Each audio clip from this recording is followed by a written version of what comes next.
It's the Tiger Sports Live Breakdown Podcast brought to you by Crossbuck Construction Company. Now, here's your hosts, Scott Barrett and Brian Babcock. And here we are, Week 8, and we thank Nathan Leidy at Crossbuck Construction. He has supported the podcast all year and, as we've always said, done work for both of us. Guy is buried with work. Just kind of finished up one of the projects for us, and Crossbuck Construction, don't sleep on them. They don't just do concrete. They do a lot of different things. And Nathan Leidy's working 15, 17 hours a day. And I'm going to tell you one thing. His kid, Lucas Leidy, freshman, JV games, the guy is an absolute monster. He's just nonstop motor. And Nate's up there, with Erica, and they're just loving it. I mean, Liberty Center football to them really matters. And they're Liberty people, went to Napoleon. Family and Liberty, but Nate Leidy, Crossbuck, excellent. So we thank you guys. Week 8, we're going to review Week 7 a little bit with the Evergreen game. I was out of town driving my daughter's Honda Pilot 27 hours to Phoenix, Whoa, Arizona. That's a trip. 27 hours. Did you do that driving? Straight through? No, I did not. I drove Springfield, Missouri, Okay. Albuquerque, New Mexico, Phoenix. Nice. It was it's for your daughter, so you'll do things for your daughter, and you got to, and you're going to do them for your daughter as well. Mark knows that as well. As my son, I'd have him walk with his thumb out, figure it out yourself. Only kidding, love my boys. Anyway, Evergreen game. We talked about Evergreen. We talked to Casey about Evergreen. I talked to Baxter about Evergreen. You talked to your brother about Evergreen. The consensus going into Week 7 was that's the Bermuda Triangle for us up there. The Bermuda Triangle up there. We can't get it to where we just walk in the door and start the game without some weird deal, punt, fumble. They're up 7-6. What happened in the first quarter? Yes, we have won there. We've beaten Evergreen consistently, but up there, I don't feel like we have played all that well up there. Right. I coached 21 years. I don't remember 3 games up there that I walked away going, that was pretty sweet. It's just always between a big game or early or – but we did it, 57-7, and I think, I want your observations. I watched the game twice and broke the huddle film down. You were there live. But I thought the first few punches thrown, Evergreen showed some things, and you knew they had speed, and they showed it. Mm-hmm. And I don't know how we responded to that. I thought that they kind of ran away a little bit, on the touchdown to answer, but what were your first impressions of this Evergreen game? Yeah, well, I thought their 2 receivers were good players. Oh yeah, and not only their speed, but size, they could size, and they can make you miss and kind of run through some tackles as well. I thought our tackling was okay. I think if you watch film back, there's probably some teaching moments there on tackling. Probably more missed tackles in that game than in the Patrick Henry game, really. Mostly on 18. He was just a tough guy in space. He got him in space, he could shake you or run you over. Good size, athletic ability. The Bolger quarterback, he's a nice player. He's an all-league performer last year and didn't turn the ball over, kind of gave them a chance. But ultimately, they hit the big one on us. I think if you play that back, there's probably some pursuit angles that could be changed to correct that, but really that was it for their offense. And, this Liberty Center team showed up and played sound football. Looked like they were ready to go and took care of business. 43-7 halftime lead. Game was in the bag. I think it was like a smelling salt, that touchdown. Right. A little like, okay, because watching snaps, okay, good, boom, touchdown, and that guy looked faster than our guys. Okay, all right, so how are we going to respond? In years past, I think it took us a little while, maybe a halftime or whatever. I remember a famous Carl Carter speech, when we were up there. I think we were losing 7-6 or something. I don't know, when Leighton Chambers played. I'm not sure the year. Was it 11, 12? I don't know what year it was. Maybe it was 14, not sure. And Carl Carter lost his mind. And Carl doesn't normally do that. Carl does not. He's very composed and was a really good coach, and kids loved him. But he let the Vietnam guy come out. And everybody, I think, woke up and we went on to really – but I just feel like that touchdown, boom. Yeah. That got us, and all of a sudden we geared it up, and Liberty put them away. There was a lot of outstanding performances against Evergreen. They were a 5-1 team. Yeah, we can sit here and say it was a soft 5-1. It may have been 5 wins, and you're at home, and you're feeling pretty good about your football team. And I think Liberty addressed that adequately with a 57-7 win. There's a number of players here on this list. When I was watching film, Mark Bly talked about some players. You saw a lot of good performances. I think maybe 3 standout performances for me from film, and talking to guys that were there. I really like the game Deegan Swigert's playing. And I think we've talked about Deegan. We probably haven't talked about him enough. He's been in a battle. Not that he's ultimately won these things, because the rotations get players in there. Lucas Navarre is still in that rotation, and you're still getting Henry Fitzenreiter, who's a rising star. And then you've always got Logan Cifuentes if you need him. But Deegan has really stepped up his game as a senior, and it shows. And you can run behind him. He can get you a pull in a trap. He can get downfield, and he's a phenomenal special teamer.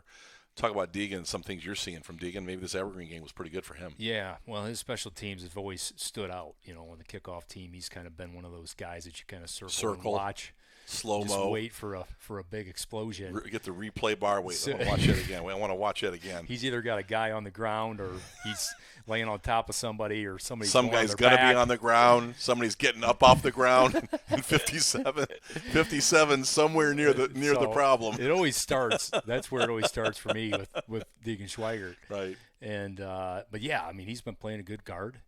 I think that giving us some reps on the defensive line and the at times. Defensive line as well. That's right.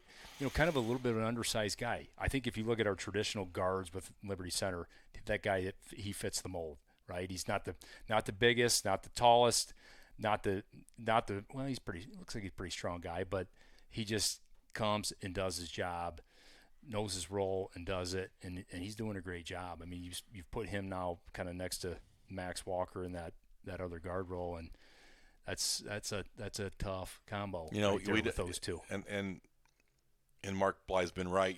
He gets to as the engineer and producer of all the things we're doing.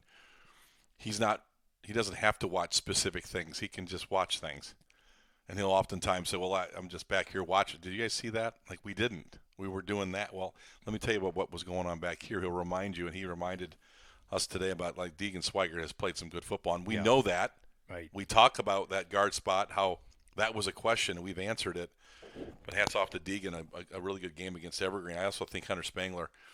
I went up to Hunter Spangler last night. He was at senior night watching his girlfriend, who is a great player for the girls soccer program, and I just went up to him. And first of all, I don't often talk to the kids much. I'm just kind of distanced and just not doing that. But walked up to him, and he is huge. Big guy. Let's just note that first. Sawyer Bockelman is an absolute monster. He looks like, he almost looks like, what would you say, like a grizzly, almost like a bear. I mean, he's just wide and hips, long arms, and you just can't get to his face. That Hunter Spangler's not much smaller. Yeah, probably wider, thicker. And here's the thing: I don't know if you're watching the film on Hunter. I am watching that guy. I am watching Hunter Spangler, and I will tell you, number 75, for his size, I don't know that he's not a Division I football player. Yeah. I don't know that he is. Right. I don't know that he's not.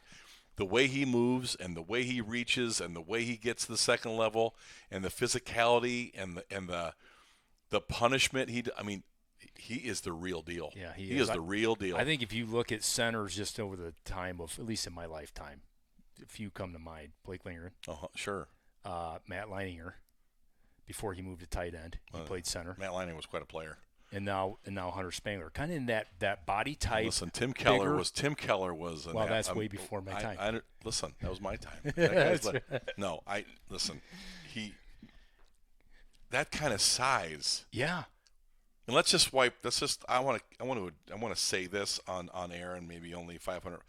I know people that aren't from here say, well, the only reason why Liberty's winning is they got a bunch of transfers and they take PEDs. That's popular to say.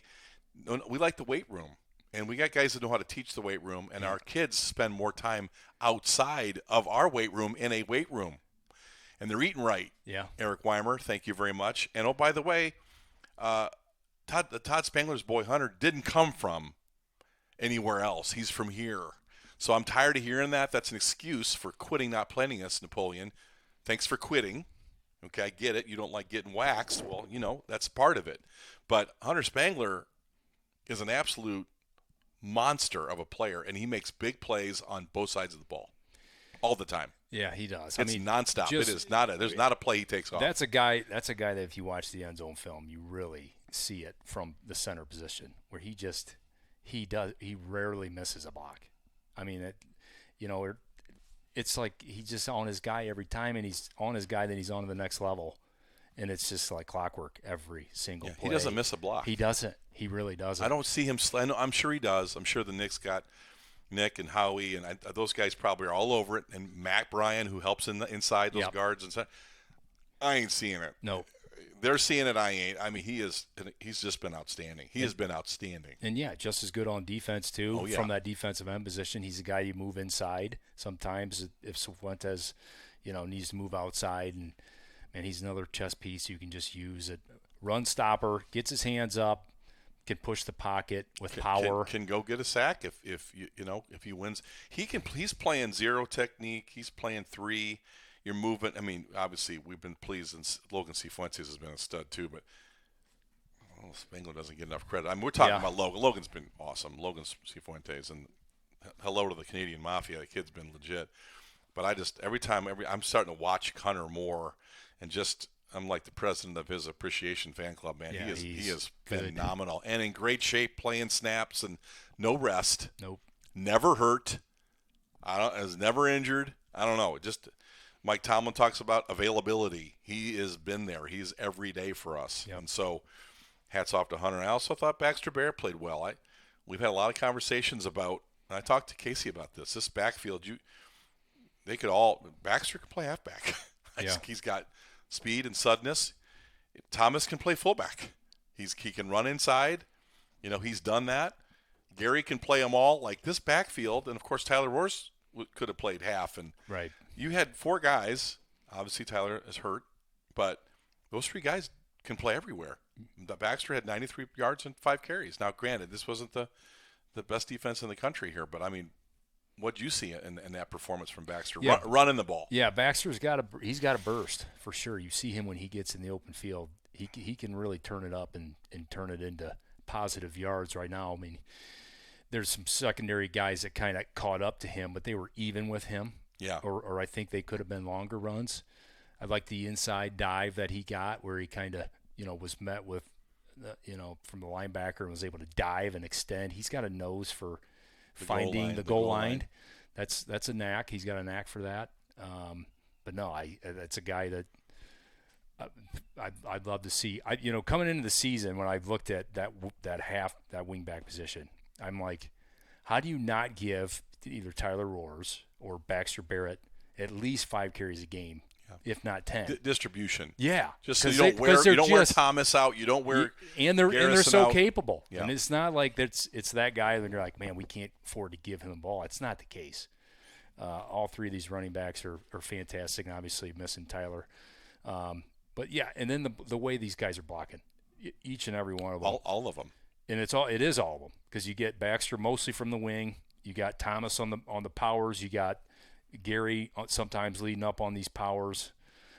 They all do it, and they all do it really well. The other thing you like about this backfield group, and I think Baxter showed it, catching the football with his hands. That was a good catch last week. And I think I think the entire backfield catches it well. Garrison, I think, led us in receiving yards last year. Right. So they're not just running footballs in a wing tee. They're capable of getting out on patterns and getting open and making contested catches. Yep. All 3 of them. So I really like Deegan Swigert and Hunter Spangler, and I like what I saw from Baxter Barrett as a running back. Now I do know that, this offense can be complex at times. Casey Muller's got answers for everything. So does Matt Bryan. Players have got to get on that and get on the same page, and I think that's where Baxter has grown. He's growing there, where I think you get the senior in Thomas, and I think Garrison, who's been getting a lot of snaps, really comfortable with the playbook. Baxter's growing in that comfort, and I think you saw some of that against Evergreen. On the defensive side, I think after that early touchdown, it just wasn't a lot being done. I mean, you talk about Max Walker having an elite game, and Mark had mentioned, what we're seeing out of Ethan Gray, who's becoming a next-level defender, and not just on the pass. We're talking about really good run support and get guys at the ground. 7 tackles, yeah. I mean, there's back-to-back games, 15, 16 tackles from that dude. I mean, we knew he was athletic. You talk about it all the time, but talk about Ethan Gray and Max Walker a little bit. Yeah, well, Max, you just special teams, offense or defense, he's just there. He's a guy you can talk about every week, and we talk about the Swanton Welding Steely Dan Award. It's a guy that could be on your list every single week. He was in the backfield a lot. He had an interception off Baxter's tip. That was a big play. That came early. Just energy, brings in every single down. Love the way he plays. Ethan Gray's been great. I mean, he's been really good tackling in space. It's not, you don't see a corner tackle like him that often. I mean, we had two really good ones last year. Oh, they were good. But the ability to just get a running back and receiver on the ground, right? You don't have to blow them up. It doesn't take a big hit every time. It's wrapping, get into the legs, get into the guy to the ground. That's what's important. And Ethan does not miss many tackles. And, he's just got a knack for the ball too. He's had his hands on the ball quite a few times this year. We're going to be seeing some passing teams down the stretch here, and I got a feeling you're going to see him get his hands on the ball a few more times. One other player that I think is notable is Caden Sonnenberg, and I just think when he entered the game early in the season, from being injured for a lot of the two-a-day, it just changed everything back there. Yeah. Size, tackler. Our snipers have been really good all year, but having Caden there, I don't know. When I'm watching the game and he's in the game, I feel like we have a guy that can cover and hit and turn guys over, and he's a stabilizer, and he's got snaps and experience. Caden's been very good for us. Yeah, he had a really nice play in the backfield there on a reverse, I think it was. And, yeah, he's a guy that'll come downhill and hit you, and just really not afraid to stick his nose in. He's kind of the guy, you get a guy in a pile, and he wants to just come and get that last He likes little it. hit. He wants something. I kind of like that. I kind of like that out of him. You like that. You did that. Yeah, any chance you get to just put one more on him. You like that. Just a little bit more. So, no, he's been playing well. But really, all of our snipers, JT Crew or Mason Smith. The rotations, these guys are just good football players. Well, you go to 8-0. You do your job. You get to 7-0. You look at 8-0 this week. You try to get to these games and win these games. Liberty Center's doing that week after week. You start, are you 5-0 this week? You're 4. The Liberty has just set the record for league wins. We continue to pile up, non-conference regular season wins. Here we are in week 8, looking to leave this week 8-0, and we're going to get into the Delta matchup at Liberty Center, 57-7, and not a lot to talk about. 7-0. That was very impressive after that touchdown.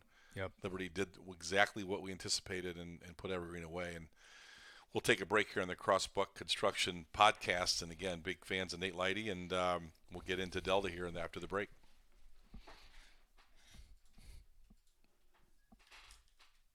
Crossbuck Construction Company, providing exceptional quality for our clients for over 20 years. Call 419-966-9341 for details. Demolition, we handle the tough stuff.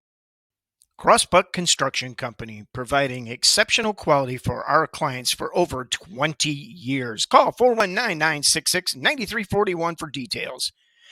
Demolition, we handle the tough stuff so you don't have to. Our demolition service is all about safety and efficiency. Whether it's old concrete, asphalt, or structures, we've got the tools and the skills to clear the way for your new projects. Hauling services, you have debris, we'll take it away. Our hauling service with our dump trucks are ready to remove and transport materials from your site, making your construction or cleanup projects hassle-free. Residential concrete. Your home deserves the best. We provide top-notch concrete services for driveways, sidewalks, patios, and more. Expect a perfect finish every time, adding value and curb appeal to your home. Commercial concrete. Strong foundations for your business. Our commercial concrete services are tailored for durability and precision. From large foundations to flat work, we ensure your commercial space stands on solid ground. Excavating and site prep, digging done right. Our excavating services are all about precision and care, whether it's for foundations, landscaping, or drainage installations. We ensure your ground is prepared perfectly for what's next. Drainage solutions. Keep water away the right way. Our drainage solutions are designed to protect your property from water damage. We assess, plan, and implement effective drainage systems, ensuring long dryness. Here's some of our Crossbuck construction statistics: 55 years of experience, 1,216 yards of concrete poured, and over 3,000 tons of material moved. Call Crossbuck Construction at 419-966-9341 for details, or go to Crossbuck.co to get a free quote.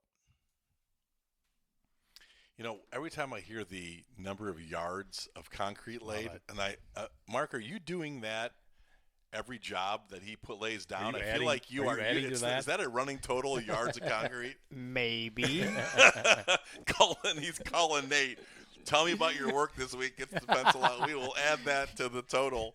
That's a lot of concrete, bro. Yeah, it is. And it's not that's yards, but how about thickness? I mean, you get, I don't know. We poured some 4 and 6 inch pads. That's a lot of concrete. Very good. So on to Delta, I should say. Liberty sits here 7-0, and we just talked about before the break. Just on a roll. That historically, we're going to look back. This is a golden era. We've had a few of these. Yeah. Coach Mike Vickers and I talked about one this morning. It was a shorter-lived one, the old Orange Crush days back in 80 and 81. 2 good teams, but the 80 team was really good. Mike played on that team. He was a senior. But this run that Liberty Center's on is pretty historic. And you were a great player here. You made the playoffs and you competed for league titles, and pretty good football team here, Jigs. It's better than maybe what we thought. Yeah. It's just plug and play every single year. Yeah.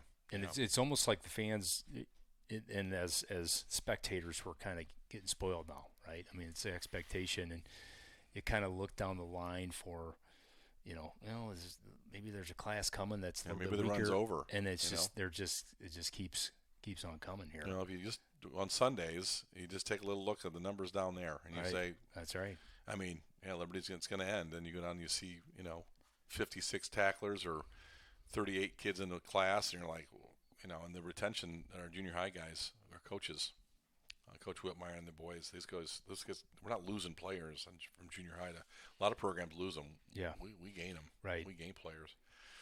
I always get a little nervous when I see a Hall of Fame coach, and I know people are like, he's bad, this is our team's. Listen, Mike Vickers is worth points. Bill Inceman is worth points. I don't know how you feel about that. I'm old enough to know Rex Lindgren was a problem for 32-plus years. When he showed up, it was a different deal. Even when he lost, playing Rex Lindgren was just not the same. Playing a Mike Vickers team isn't the same. And his teams, just think about this for a second. I think this is his 30th year in coaching. This is his 5th stint at Delta, 3 as a head coach, 2 as an assistant. 66 and 32 at Delta. I want you just to think about how Delta has struggled in many eras, not just 2000s or the 90s, or just think about. I played them in the 80s. They were a competitive football team. He is 66 and 32, and when he comes back there to take over the head coaching job, it's off a 1-9, 0-10, 2-8, and it's like that. We're at 6-7 wins. We're playoffs. We're winning games we have no business. So a team that goes 1-9 and 2-8, Mike steps in, and now we're winning 6, 7, 8 games. This team is no different. Last year they won 6 games, started out 5-1. Back into their schedule last year was rigorous. Mm-hmm. They lost in overtime. It was a 14 seed in the state playoffs. A good team last year, man. I felt like Delta. I mean, we obviously took them to task over there last year, but this is a good Delta team. Yeah, this might be a better Delta team, and a little disguised, where maybe Evergreen at 5-1, maybe they weren't a 5-1 team, but this is as good of a 4-3 football team as you're going to see. Yeah, no doubt. I mean, if you turn the film on, there are 3 losses: Fairview, Archbold, PH, and tight ones. 4-point game, 6-point, and the Archbold game was theirs, by the way. Yeah, the PH game was a war. It was. That was entertaining to watch. It was. Yeah, had that PH scored late to go up. Yeah, so I think it was 14 points basically in their 3 losses. Mm-hmm. So this team is very competitive. What stuck out to me in the film is their time in their drives. I mean, there was a drive against Patrick Henry where they came out of the second half, had a 10-minute drive. So Now, how long are quarters, Jags? 12 minutes. Sure. So PH gets the ball with 2 minutes.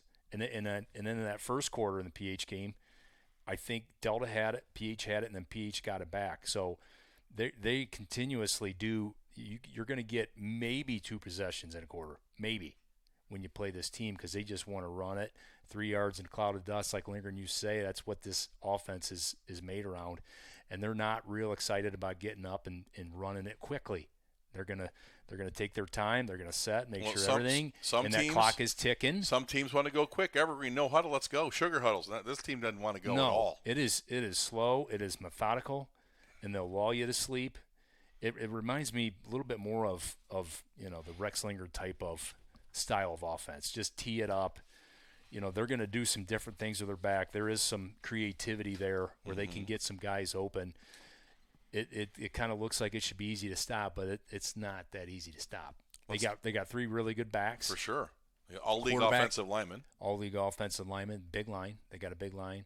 Quarterback that throws it pretty well. I was kind of surprised at PH game. They spread it out, and they went shotgun, and they didn't look out of sorts. It looked pretty natural for them. So that's another thing that they can do in this offense. Emmerich Fries is a sophomore, not a big guy. Played last year as a freshman. Got in the playoffs, a lot of experience. These backs, 2 of them are sophomores. Marcus Nagel's as tough as nails, like his old man. Big kid. You look at this offense, I think that Gunnar Taylor is a good-looking football player. So you got a 6 foot, 200, 5'11", 190, and then you got Hayden Bolton at 5'8", 170. And these guys all run the football. And Martinez, number 4. And there's a guy that he's quick. He is really quick and really not like Marcus Nagel is kind of bread and butter. But as you talked about, Vincent Martinez, there's a guy that just comes out of nowhere and creates big. You think about whether we're going to lull them to sleep.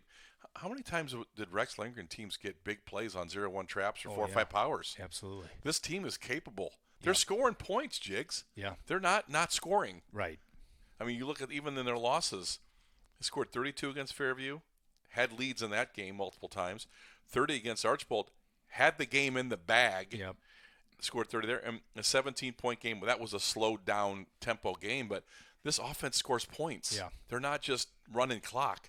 They're finishing drives. Right. Well, and it just – this style just shortens – it puts pressure on the opposing team's offense because you get to thinking like, oh, well, if we have a turnover here, we go 3 and out, they're going to get the ball and just drive this thing for 5+ minutes, maybe 10 minutes, and we may not get the ball back again, until the second half. So – That kind of plays in your mind as an offensive coordinator of the opposing team. But that's what stood out to me is just their ability to just drive the football all the way down the field, 3, 4, 5 yards, and just all the way down against really everyone that they played. Well, and their offensive line, although they do have one standout, I think I got Brady Smith, a 6'3", 285-pound left tackle. He's an all-league player. He's a senior.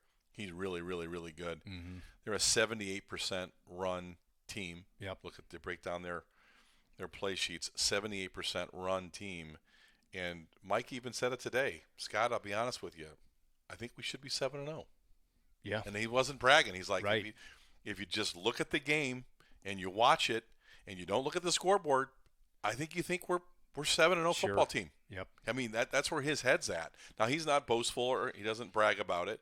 I just think he felt like that Fairview game that they had it. They had multiple leads. The Archbold game, Archbold scored very late in that game. Yep. And that PH game was right there. You watched it. I watched it. It was right there. It was.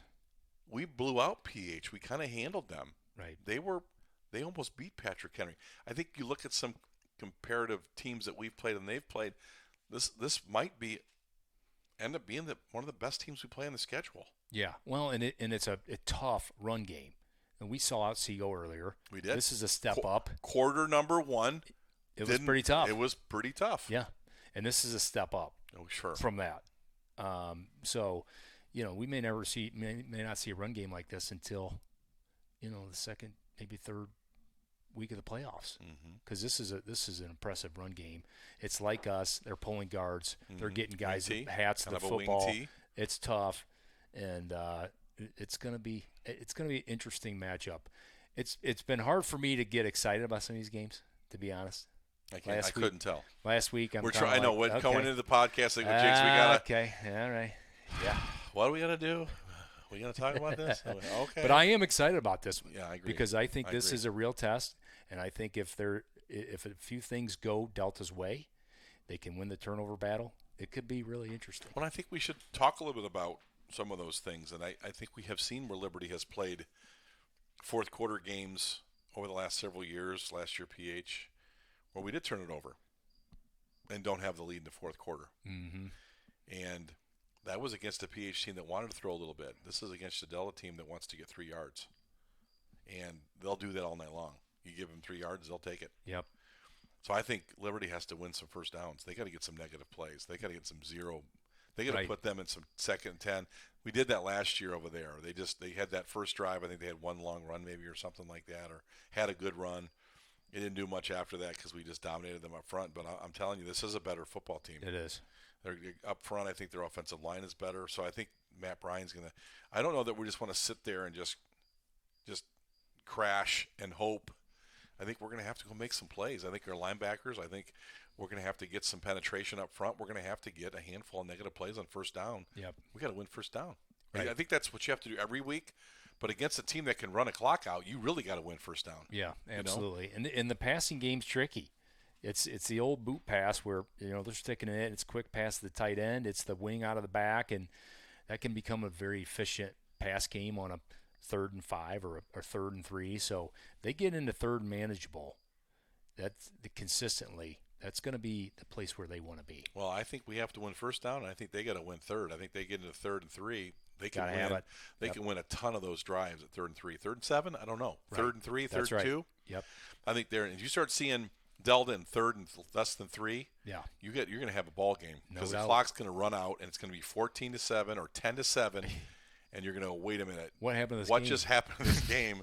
That's what's going to end up happening if we don't win some of those snaps. I do think that they do give up points though. Mm-hmm. As good as they are up front on offense, I think it's almost a little bit of a flip. I expected so much more from PH's offensive line. They did not deliver. Right.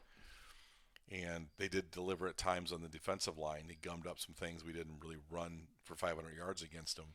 I think Delta's offensive line is really good. I think they like to play offense. I think they really appreciate what they're doing up front. They move people. They can move. This is an athletic offensive line with size, 6'1", 190 pounds. That's good. That's the average of the offensive line. So I think we're facing an offensive line too that really wants to get at us, and we're going to play a 3-man line. So there's dive lanes and there's different things you can do. You can get on the 4 and 5. It's going to really put some stress. You said it. I didn't. Linebacker game. Yeah. You said it against Otsego. Sniper game. Right. And who had great games? All of our snipers. That's right. I'm like, huh? You said that, and that's what they're doing. I think this is a linebacker game. We're going to have to read and get to the point of attack. Yep. And if you read something in your pre-snap, you need to get better than the point of attack, I think. What do you think? No, absolutely. I mean, it's going to be a more of a not playing in space type of game for your snipers, but line of scrimmage. In the box, yeah. Isaac Orth and Sonnenberg, I think those are two players that kind of stand out that play the run really well from that sniper position.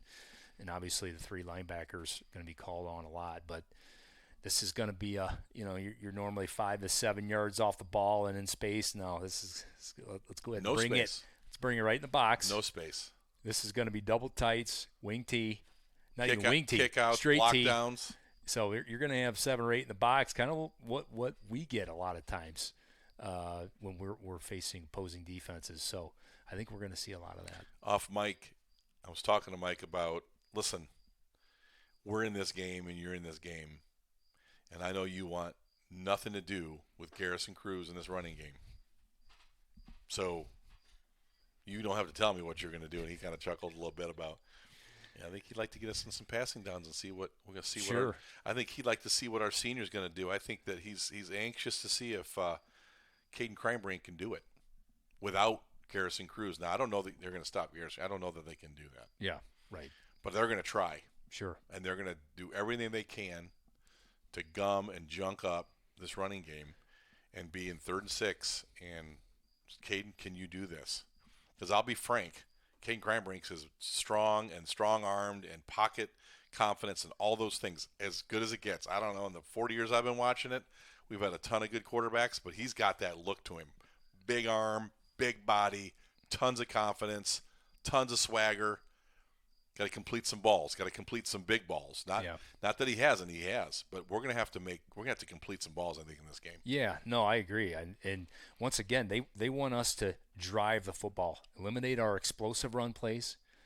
And even in the pass game, let's do it methodically, 5 and 10 yards. So that's what they have to do. Now, everybody comes in with that plan. That's what they want to do. And then they get in the game, and it's tougher to do. So we'll see what Delta does. But absolutely, I would not be surprised to see 8 guys in the box and say, okay, we're not doing this. Well, let this be. Go ahead and throw it. We'll give you a one-on-one on the outside and just see if you can complete those balls. Well, I think when you watch Garrison Cruz and this offensive line and all the things that we have been able to do and the things we've done actually in this run over the last 6-7 years, that's what I do. Yeah. And he's got, Kreinbrink can win games with his arm. Right. He just win games. I make him do it, though. Yeah. I make him do it. I've seen enough of 30. I've seen enough of that, Jazz. But the problem is, you're right. You're going to have this defensive coordinator plan, sit down, we're going to do all these things, and this offensive line is going to get on you and move you. That's a problem, isn't it? Because I think that's what I would do. I would just not allow Garrison Cruz to get off the crazy train. Right. 7 carries for 220 yards. Like, he's capable of doing that. If they can control that and make Caden Kreinbrink do some throwing. Yeah. PH was able to do that to a degree at times, right? Sure. They made it tough on us. One thing that we talk about a little bit is this defense is used to playing against a tough run game in practice. Yes. A lot of these teams are not used to that. So they're going to be used to some of this physicality, pulling the guards, seeing some of the similar offensive tendencies. So I think that is probably a little bit advantage Delta. We can't say that about many league teams because nobody really runs this offense anymore. But that could help a little bit. But, man, our offensive line's been just really dominant. They've just been really dominant. It hasn't really mattered. There were 7-8 guys in the box last week. I know. Didn't really matter. They just find a way to get their guys. And then it's the first guy, and then it's the next guy that they're on to, a lot of these offensive linemen. And it's been a fun thing to watch. I do think that Delta is as capable as anybody that we're going to play that wants to get in it and hit it. And he's talking about fighting. Mike was like, we know what we're up against. This is a great all-time era in Liberty Center football. I know it. I've seen it from the outside. I've coached against it when it was really good, maybe not as good as this. And I've just challenged our kids to fight. I started this conversation. We're going to end it. Mike Vickers is in year 30. The guy didn't win any games when he first started. I think he went 7 years and won 5 games. Holgate, Ada, it was a disaster. This guy's won 201 games since. Mm-hmm. He wasted 7. He didn't waste them, but he got no wins for 7 years. Right. And he's got 200 of them. Yeah. He wasn't coaching Marion local, bro. Right. He's a reclamation master. Everywhere he goes, teams instantly turn on it, almost on a dime for him. Right. So I think I put a lot of stock in great coaches. Yep. My coach was a Hall of Fame great coach. I played against John Downey, Mark Emmons. I think these are some all-time, Dave Hansbarger. These guys are winning 200, 250 games, and you play against that team versus the guy that's the third-year coach that was a JV coach over there at Eden. That's a little different game, right? Yeah, that's right. Dave Hansbarger's team was ready to roll. Yeah. This Mike Vickers team's ready to go. Yeah. They are not afraid. And I just think that he thinks he's got a chance. Now, what he doesn't know, he has not felt what he's about to feel. Yeah. We're about ready to make him feel differently, I think, about how we play physical football over here. Right. Yeah, absolutely. And I think if you're Delta, you got to look at this and say, okay, if we can somehow win the turnover battle. Yes. Need to maybe get one we or two. can get 1 or 2. A fumble. Maybe it turns into a 3. And then we can get some sustained drives to slow this game down and eliminate Liberty Center's offense from being on the field, then we got a chance. And I think they could. I could see a scenario where this thing gets ugly, we turn over 2 or 3 times, and this is a really close game. I really could. I do too. Because of this run game, because of their run game and ability to just run that clock. As we wrap up here, Week 8, Delta at home, Rex Lindgren Stadium, Kip Kern Field. I wrote down, how does Delta beat Liberty? Because I couldn't make that case for many teams. The Eastwood was interesting. Mm-hmm. By the way, they're back with their quarterback, and that's a little different. Different over there now. The way they took apart Oak Harbor. Yeah. Ooh. Maybe Oak Harbor's not elite. Genoa got him, but I just watching some of the highlights of him, and that's a quarterback that's a little different than his brother. Well, his brother now moves a receiver. And he's catching balls. He's really so good. We'll he's probably better there. We'll just put that down the road. But I looked at Otsego, and I thought, oh, I liked that game. I felt like that's, that whole option thing, that was cool, and I love their coaches. We got that tied down Q2, and that didn't work anymore.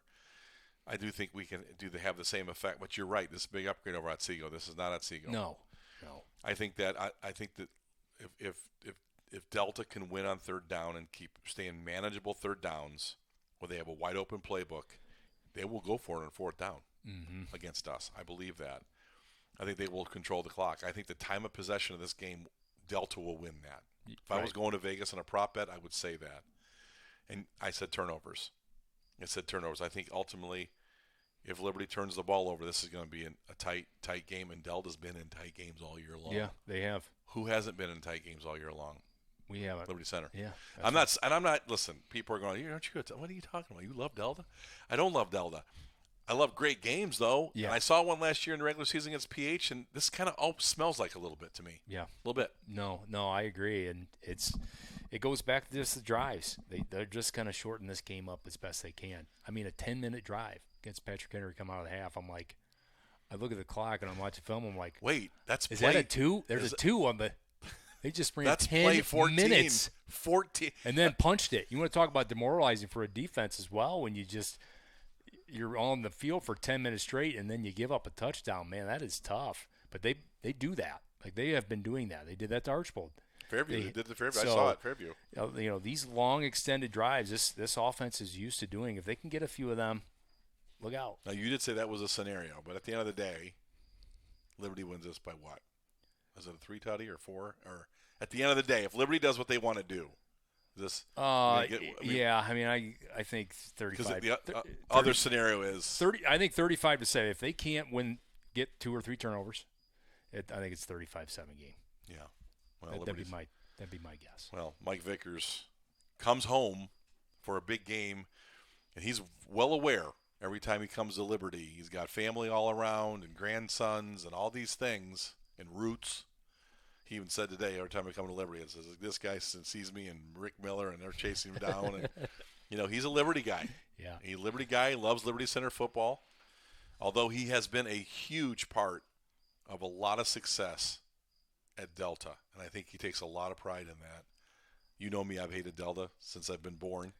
I told him that today. That sounds like your problem. I go, that's going to be your problem, Mike. It's your problem. No, I'm only kidding.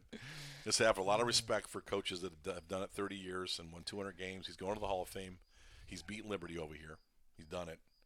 So you got a guy that knows how to put together a plan to get it done. So Liberty Center this Friday, Delta, Liberty Center, Rex Lindgren Stadium, Kip Kern Field, going to be a good one. It's going to be maybe a little better than what some people think. That could be. Kind of looking forward to it.